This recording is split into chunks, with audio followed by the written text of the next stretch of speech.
So today we discussed the matrix organization. It was the type, it is one of the types of the organization structure.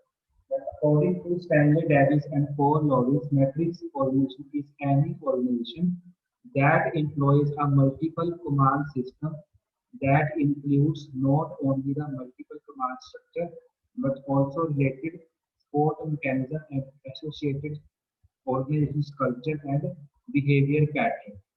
Okay, diagram से clear होगा ज़्यादा. A matrix organization also referred to as multiple command system.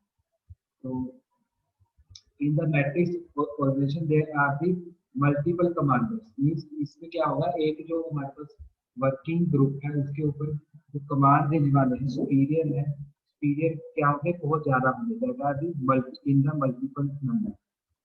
Has two chains of command. One chain of command is functional, in which the flow of authority is vertical, and the second chain is horizontal, depicted by a project team, which is led by the project or group manager, who is an expert in his team's assigned area of specialization. Since the matrix structure integrates the effort of functional and project authority, the vertical and horizontal lines of authority are combination of authority flows both down and across. The matrix organization is given below. तो diagram में देखते हैं, diagram में ज़्यादा clear होगा. देखो आपके पास क्या है, ये डायग्राम है, this is diagram for matrix organization. तो इसमें क्या देखो, टू चेन्स है इसमें. First is top to bottom and second is across इस लाइन हॉरिजॉन्टल. ठीक है, दो चेन्स है इसमें, one is vertical and second one is horizontal. Means commander कितने हैं, देखो इस डायरेक्शन में भी कमांड्स फ्लो करेंगी, इंस्ट्रक्शंस फ्लो करेंगी, एंड हॉरिजॉन्टल डायरेक्शन में.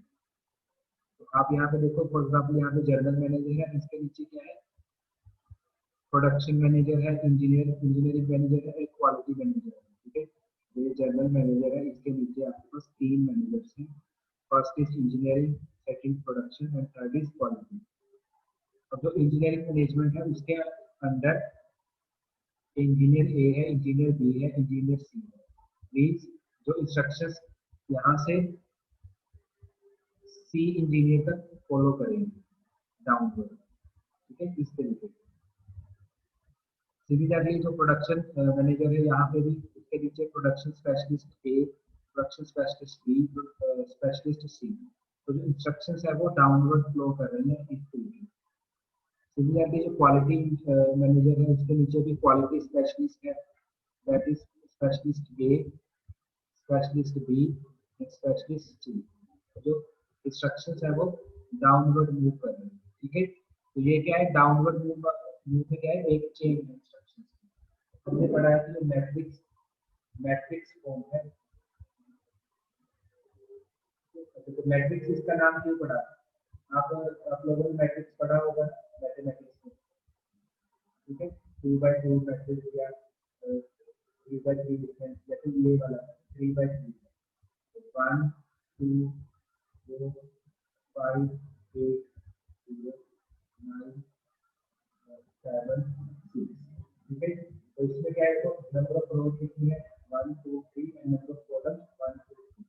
दैट मींस जो इंस्ट्रक्शंस हैं वो टॉप टू बॉटम, ठीक है, वर्टिकल डायरेक्शन में भी फ्लो करेंगी, और जो इंस्ट्रक्शंस है वो हॉरिजॉन्टल डायरेक्शन में फ्लो करेंगी. दैट मींस एक हॉरिजॉन्टल चेन ऑफ कमांड है and one is vertical chain of command.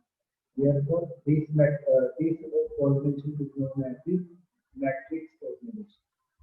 इसलिए इसका नाम क्या पड़ा यहाँ पे, मैट्रिक्स. तो इसमें हॉरिजॉन्टल डायरेक्शन में भी इंस्ट्रक्शन फ्लो करेंगे और वर्टिकल. तो नीचे दिखा रखा है, देखो vertical flow of function authority, जो यहाँ पे सुपीरियर है. ठीक है, और ये क्या है, सारे सबऑर्डिनेट. सुपीरियर से सबऑर्डिनेट वर्टिकली इंफॉर्मेशन या इंस्ट्रक्शंस पास हो रहे हैं. ठीक है, सेकंड चेन क्या है, हॉरिजॉन्टल. इसमें क्या देखो, प्रोडक्शन मैनेजर है, वहां से इंस्ट्रक्शन इंजीनियर फर्स्ट इंजीनियर को जा रही है, स्पेशलिस्ट के पास भी जा रही है, प्रोडक्शन के स्पेशलिस्ट के पास, और सेकंड क्वालिटी स्पेशलिस्ट के पास भी जा रही है। दैट एक हॉरिजॉन्टल डायरेक्शन में। So our organization engages two types of command and change. Okay, तो इसमें क्या है, दो चेंज है हमारे कमांड की, that is first is vertical and second is horizontal, and this is known as the matrix organization. इस टाइप को क्या बोलेंगे, मैट्रिक्स ऑर्गेनाइजेशन। ठीक है, तो ऊपर हमने डिस्कस किया था इसमें a matrix also referred to as multiple command system. Multiple command system has two chains of command. इसकी क्या है, commands क्या है, वो सारी है, जो chains है वो क्या है, कौन सी, first is vertical. Vertical means top to bottom and horizontal means left to right, and it is also known as the cross chain of the command. And the vertical and horizontal lines of authority are combination of authority flows both down and across. इसकी क्या है, downward भी move करेगी और across भी move करेगी। जो instructions है वो टॉप टू बॉटम भी फ्लो करेगी एंड लेफ्ट टू राइट भी फ्लो करेगी। That means horizontal and vertical both are present in the matrix organization. And what are the advantages of matrix organization? Since there is both vertical and horizontal communication, it increases the coordination, and these coordination leads to the greater and more effective control over the operation. तो इसका advantage क्या है, तो downward भी instruction flow करेंगे और left to right flow करेंगे।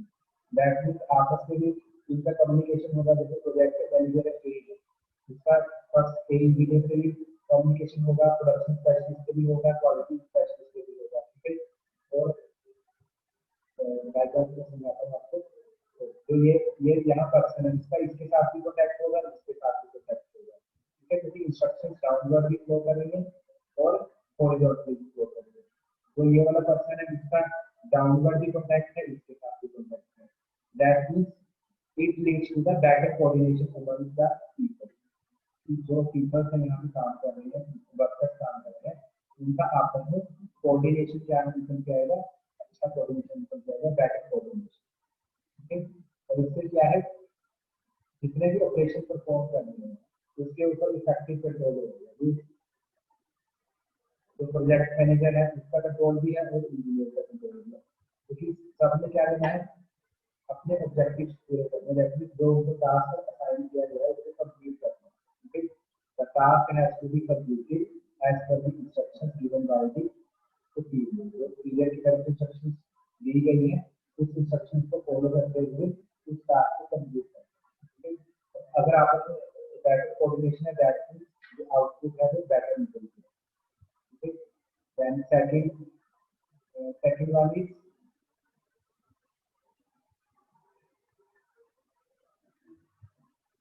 since the matrix of organization is handling a number of projects, available resources will be used to fully. अब इसमें क्या है, प्रोजेक्ट है, बहुत सारे प्रोजेक्ट साइमल्टेनियसली चल रहे हैं। और जो लास्ट में डिस्कस किया था प्रोजेक्ट ऑर्गेनाइजेशन, उसमें क्या था कि प्रोजेक्ट के जो कंपोजिशन है या प्रोजेक्ट की जो फीचर है उसके ऊपर डिपेंड करती है हमारी organization. But in the matrix organization the number of projects will be running simultaneously, so therefore the resources will be used fully. जितने भी मतलब resources इसमें ऐड होंगे या जितने भी resources यूज होंगे वो अच्छे तरीके से उनका utilisation. It focuses the organization resources on the specified projects, thus enabling better planning and control. तो जितने भी रिसोर्सेज हैं हमारे पास, ऑर्गेनाइजेशन के जितने भी रिसोर्सेज हैं वो क्या रहेंगे, स्पेसिफाइड प्रोजेक्ट। अब देखो इसके बीच में क्या नंबर ऑफ प्रोजेक्ट्स चल रहे हैं। ठीक है, नंबर ऑफ प्रोजेक्ट्स चल रहे हैं, that means number of resources use हो रहे हैं।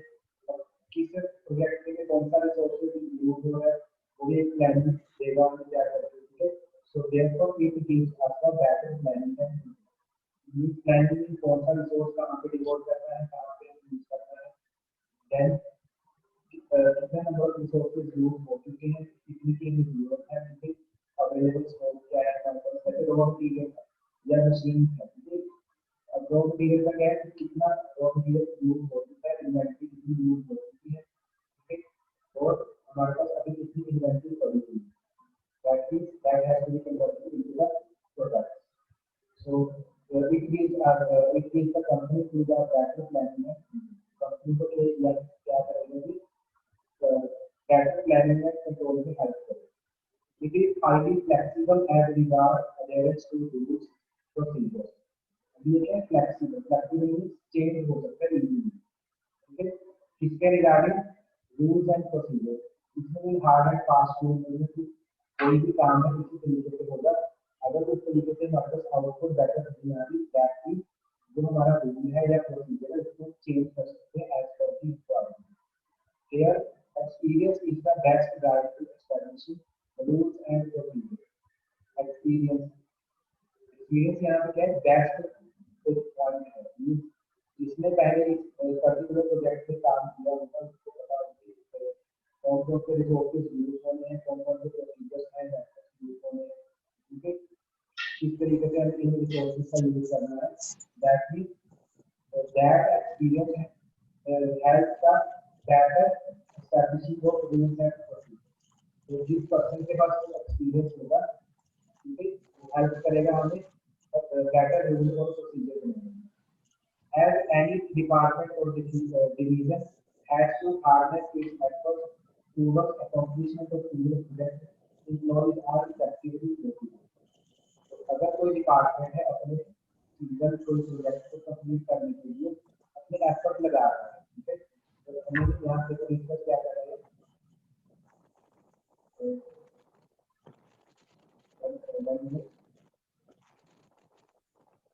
यहाँ पे आपका क्या है, एक प्रोजेक्ट है, मींस यहाँ पे एक प्रोजेक्ट चल रहा है, यहाँ पे बी चल रहा है, यहाँ पे प्रोजेक्ट सी चल रहा है साइमल्टेनियस, ठीक है। अब इसमें क्या है, देखो अगर प्रोजेक्ट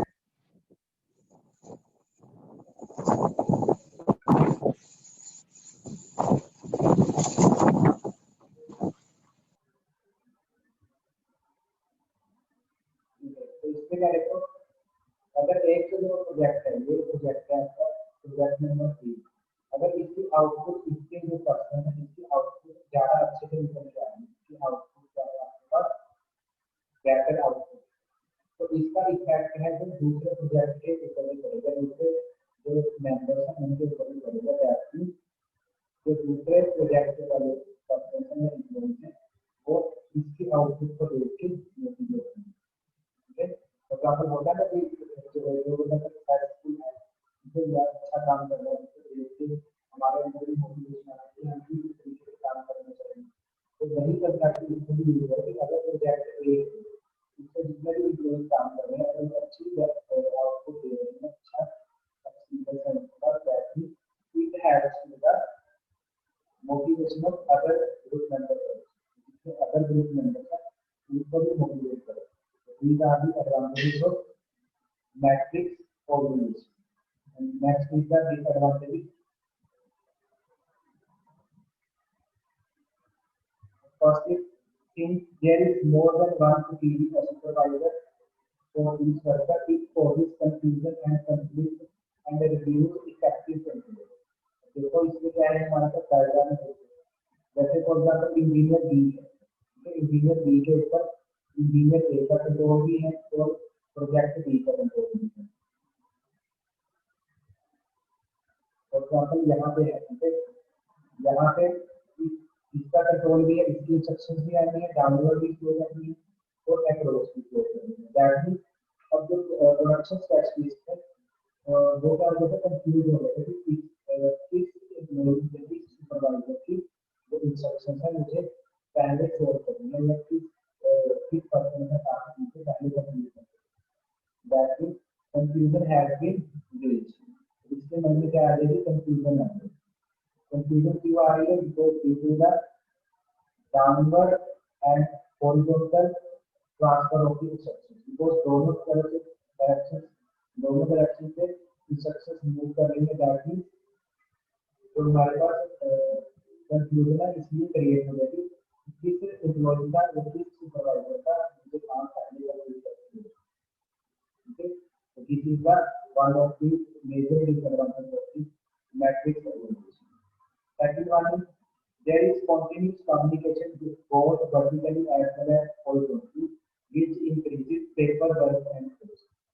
That is, अगर क्या है यहाँ पे इंस्ट्रक्शन फ्लो हो रही है वो वर्टिकली भी हो रही है वो हॉरिजॉन्टली भी हो रही है, तो paper work and in communication है तो ज़्यादा है, ताकि रिस्पॉन्सिबिलिटी भी ज़्यादा है, अगर रिस्पॉन्सिबिलिटी ज़्यादा है ताकि पेपर वर्क है ऑल्सो भी मोर, therefore it leads to the cost भी क्या होगी ज़्यादा है। Next is it is difficult to keep a balance below on the project technical and administrative aspect. Technical department और एडमिनिस्ट्रेटिव डिपार्टमेंट का आपस में एक बैलेंस बना के रखना प्रैक्टिस ऑर्गेनाइजेशन में डिफिकल्ट हो जाएगा और इसमें जो कम्युनिकेशन लाइन का वो ही बहुत ज़्यादा है, वर्टिकल कम्युनिकेशन लाइन यूज कर रही है और हॉरिजॉन्टल भी यूज कर रही है। So therefore, it is difficult to achieve a balance below on the project technical and administrative. Third point is third type is informal organization. तो इसको डिस्कस करते हैं। इन द फॉर्मल, इनफॉर्मल को समझने के लिए हमें पहले थोड़ा सा फॉर्मल देखना पड़ेगा कि फॉर्मल में कैसे काम होता है, तब हमें इनफॉर्मल का इजीली क्लियर हो जाएगा। In the formal organization structure, individuals are assigned various job positions. Formal में क्या होता है तो individual person को जॉब है वो असाइन की जाती है। While working at those job positions, the individual interact with each other and develop some social and friendly groups in the organization. सबके पास अपने अपने जॉब पोजीशंस हैं, तो इंडिविजुअल्स इंटरेक्ट करेंगे एक दूसरे के साथ। ठीक है, फॉर एग्जाम्पल कॉलेज में है, कॉलेज की एग्जाम्पल ले लो, और जो डिपार्टमेंट के हेड है या हेड ऑफ द डिपार्टमेंट है, ठीक है, जैसे सिविल के हैं, मैकेनिकल है, इलेक्ट्रिकल, सीएसई, एमबीए, तो सबके पास क्या है जो पोजीशन है एक ही पोजीशन है, that is the head of the department. अब उनका आपस में भी इंटरेक्शन होगा, दैट मीन एक फ्रेंडली ग्रुप बनेगा, एक सोशल ग्रुप बनेगा, या एक सोशल रिलेशनशिप बनेगा या एक फ्रेंडली रिलेशनशिप बनेगा। ठीक है, this network of social and friendly groups form another structure in the organization which is called family informal organization. ठीक है, तो इसको हम क्या बोलते हैं, informal organization structure. The informal organization structure gets created automatically and the main purpose of such structure is getting psychological satisfaction. अब देखो आप किसी के साथ फ्रेंडली नेचर है आपका, ठीक है, आपके साथ कोई अच्छे से बात कर रहा है, या आपके वर्क प्लेस में जो आपका सुपीरियर है या आपकी सेम पोजीशन पे ऊपर है, ठीक है, अगर आपके उसके साथ अच्छी बॉन्डिंग है, दैट मीन्स आपका अच्छा रिलेशनशिप है, तो उससे आपको क्या साइकोलॉजिकल सेटिस्फेक्शन मिलेगी। ठीक है, जो साइकोलॉजिकल फैक्टर्स है वो आपके डिस्ट्रैक्ट नहीं होंगे, तो दैट मीन्स आपको सेटिस्फेक्शन मिलेगी। The existence of informal structure depends upon the formal structure because people working at different job positions interact with each other to form informal structure and the job positions are created in formal structure. अब देखो जो structure है job का, किसी भी काम का structure है, ठीक है, फॉर एग्जाम्पल कॉलेज में प्रिंसिपल है और हेड ऑफ द डिपार्टमेंट है, ठीक है, उनका आपस में फ्रेंडली रिलेशनशिप नहीं होगा, एक फॉर्मल रिलेशनशिप होगा।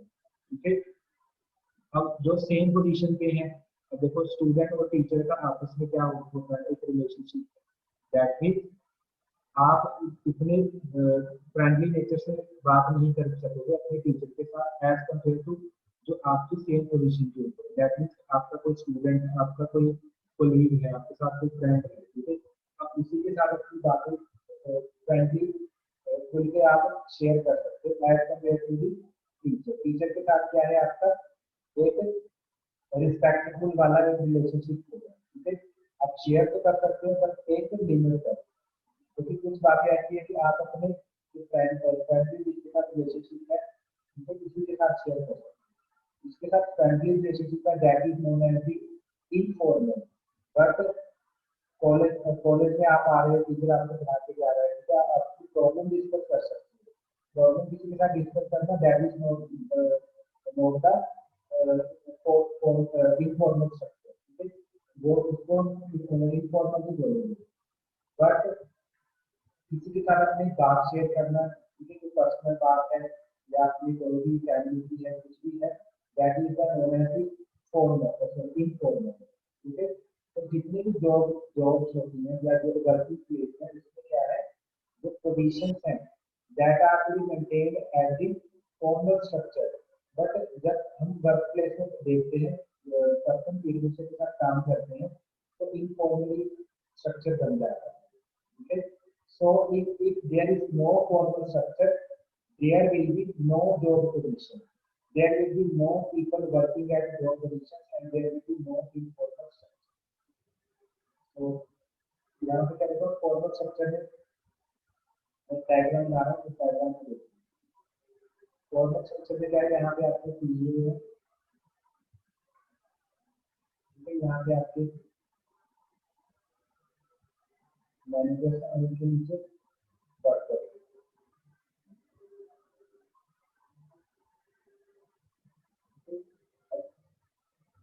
क्लियर, उनके पास अपनी अथॉरिटी है, एक पावर है, पोजीशन है, ठीक है। और वर्कर के पास अपनी एक पोजीशन है, जैसे काम करने की, तो इंस्ट्रक्शन फ्लो होगी तो इस डायरेक्शन में फ्लो होगी।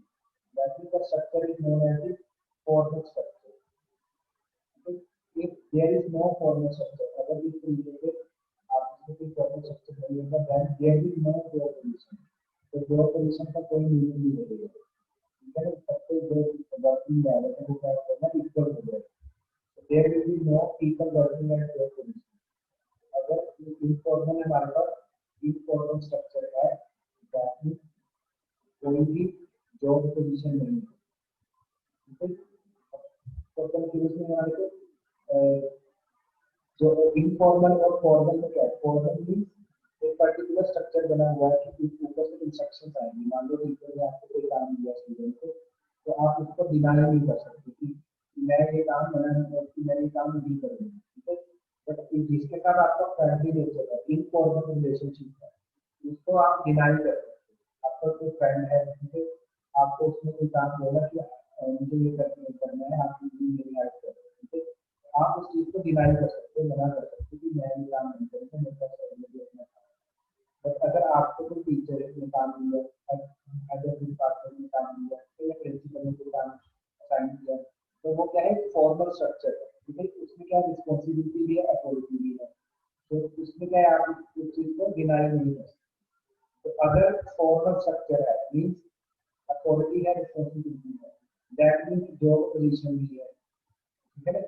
प्रिंसिपल की जो पोजीशन है उससे रिस्पेक्ट भी करनी है, उसको हम मना नहीं कर सकते उस चीज को, ठीक है। और जिसके साथ हमारा फ्रेंडली नेचर है उसको हम मना कर सकते हैं। दैट मीन्स अगर इनफॉर्मल स्ट्रक्चर होगा तो कोई जॉब पोजीशन नहीं होगी, अगर फॉर्मल स्ट्रक्चर है दैट मीन्स जॉब पोजीशन भी एग्जिस्ट करेगी। So what are the features of informal organisation?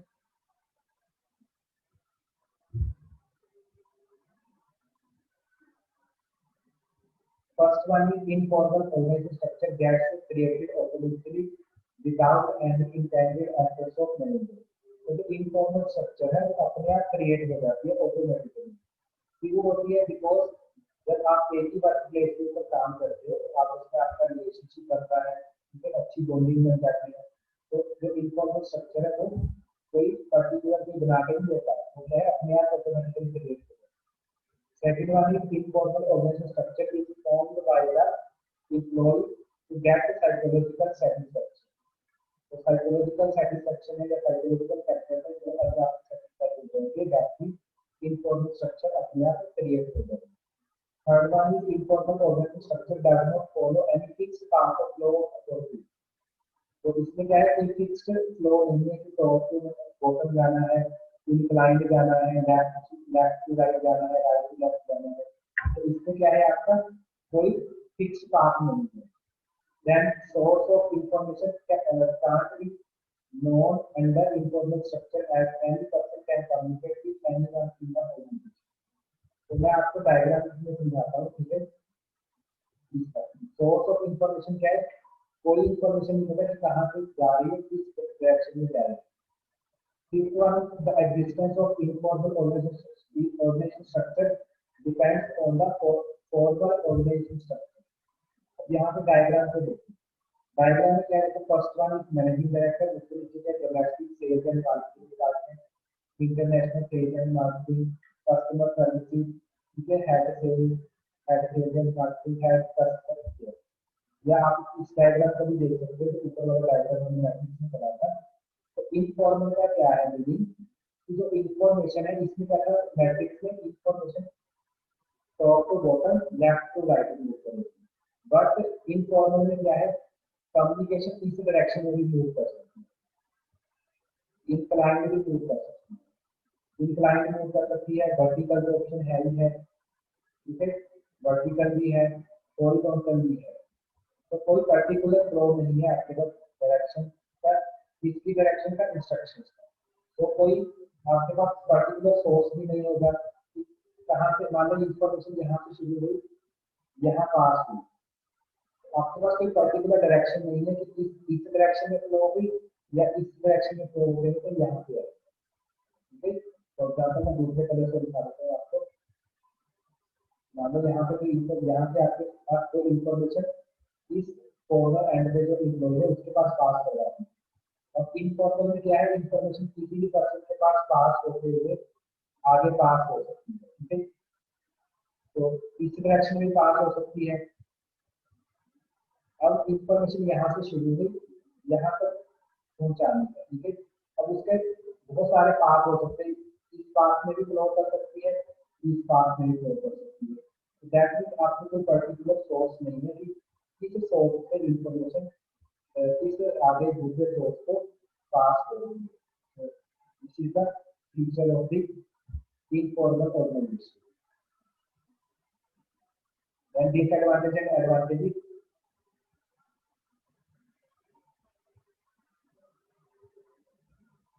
Advantages like faster communication. Informal structure does not follow any scalar chain, so therefore it can be faster spread of communication. कोई particular direction नहीं है कि किस direction में आपकी जो communication है पास होनी है, therefore क्या है आपके पास फास्टर एक कम्युनिकेशन का मोड है। Fulfill social needs. Informal communication gives due importance to psychological and social needs of employees, which motivate the employee. तो आपस में एक बेटर रिलेशनशिप है जिसकी वजह से सोशल नीड्स है तो एक दूसरे की कंप्लीट हो सकती है, दैट मींस एक दूसरे एम्प्लॉइज को मोटिवेट करेगी।